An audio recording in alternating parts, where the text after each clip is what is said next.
Kalian tahu nggak sebenarnya apa yang paling ditakutin seorang ayah? Lihat aja ayah kita. Setiap hari berangkat kerja dengan muka tenang. Kayak semua beban hidup itu bisa dia pikul sendiri.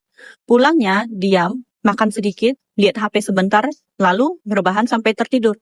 Karena dia nggak ngomong apa-apa. Kita pikir hidupnya baik-baik aja.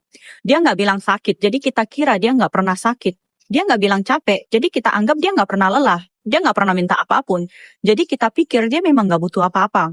Padahal diam itu bukan berarti dia nggak ngerasa. Dan yang nggak dia ucapkan seringnya justru itu yang paling menyakitkan. Ayah itu bisa nahan banyak hal. Dia bisa terus lembur berhari-hari.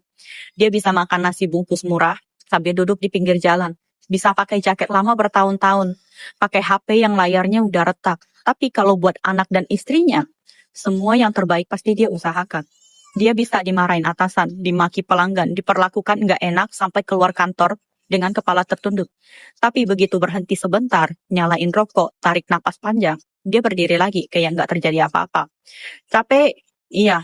Sakit hati, iya. Tapi dia tahan, karena dia merasa itu tanggung jawabnya. Dan tahu nggak, hal yang paling dia takutin bukan susah, bukan capek, bukan malu. Hal yang paling bikin ayah takut adalah waktu pulang ke rumah setelah menguras tenaga, tapi nggak dapat sedikit pun kehangatan.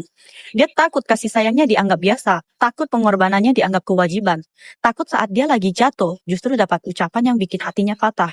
Kok kamu gitu aja nggak bisa sih? Padahal yang dia mau itu sederhana banget. Saat dia pulang dengan badan lelah, ada istri yang menyambut dengan segelas air hangat.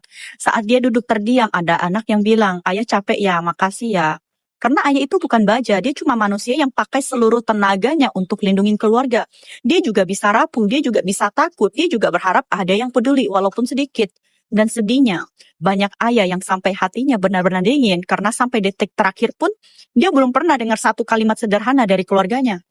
Ayah, terima kasih ayah sudah berjuang.